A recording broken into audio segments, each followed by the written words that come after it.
அதாவது நீங்க எந்த புக்க வேணாலும் படிக்கலாம், படிக்க சொல்லலாம். ஆனா ராகுல் காந்தி ஒரு புத்தகத்துல 4 லைன படிக்கிறேன்னு சொன்னா படிக்க விட மாட்டேங்கிறீங்க.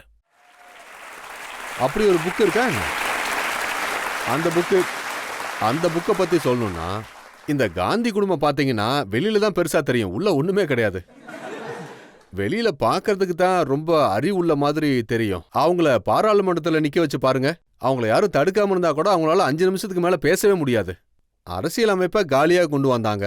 நேத்து பத்திரிகையாளர்கள் எல்லாரும் எழுதுனாங்க, நான் எதுவும் சொல்லல. ஒரு ட்விட்டை நான் பார்த்தேன். நர்வானே எழுதின புத்தகத்துல வெறும் அட்டை மட்டும்தான் மேல இருக்கு, உள்ள எதுவுமே இல்ல அப்படின்னு சொன்னாங்க. அதுல படிக்கிறதுக்கு தான் எதுவுமே இல்லையே. நான் ராகுல் காந்தியை காப்பாத்தி தான் விட்டுருக்கேன். எதிர்க்கட்சி தலைவர் அவமானப்பட போறாரு, அவரு காந்தி குடும்பத்தோட பெரிய முகம் வேற, அதனாலதான் அவரு பாவம் அப்படின்னு நான் காப்பாத்தி விட்டேன். நீங்க இப்படி பேசும்போது காங்கிரஸ்ல இருக்கிறவங்க சொல்லுவாங்க, பிஜேபி தலைவர்கள் நடத்துறதில்ல, கார்ப்பரேட் தரகர்கள் தான் நடத்துறாங்க. அவர் பேரு நிஷிகாந்த் துபேன்னு. எதுக்கு சொன்னாங்க? நீங்க சொல்லுங்க.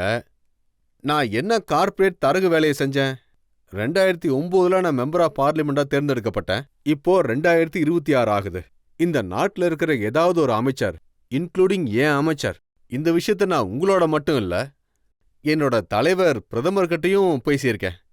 எந்த அமைச்சரும் கார்ப்பரேட் கம்பெனிக்காக எந்த ஒரு லெட்டரும் எழுதல, எந்த ஒரு கார்ப்பரேட் கம்பெனிக்கும் நான் சப்போர்ட் பண்ணல, எந்த ஒரு கார்ப்பரேட்டுக்கும் எனக்கு சம்பந்தம் இல்ல. இதை கேட்டா நீங்க ஆச்சரியப்படுவீங்க. இவங்க அதானின்னு பேசுறாங்கல்ல, என்னோட கோடால அவங்களுடைய பவர் பிளான்ட் இருக்கு. நான் அதை அங்க கொண்டு வந்தேன். என்னுடைய தொகுதியில நடந்த வளர்ச்சி மாதிரி. நாட்டுல வேற எந்த லோக்சபாவிலையும் அது நடக்கல. நான் இது வரைக்கும் எந்த ஒரு சிஎஸ்ஆர் ஃபண்டும் வாங்கல, ஒரு வண்டி வாங்கல, எனக்கும் அதற்கு எந்த ஒரு தொடர்பும் இல்ல. நான் காங்கிரஸ்க்கு லோக்சபால வெளிப்படையா சேலஞ்ச் பண்ணியிருக்கேன். அவங்க தைரியம் இருந்தா எனக்கு கார்ப்பரேட்டோட என்ன தொடர்புன்னு சொல்லட்டும்.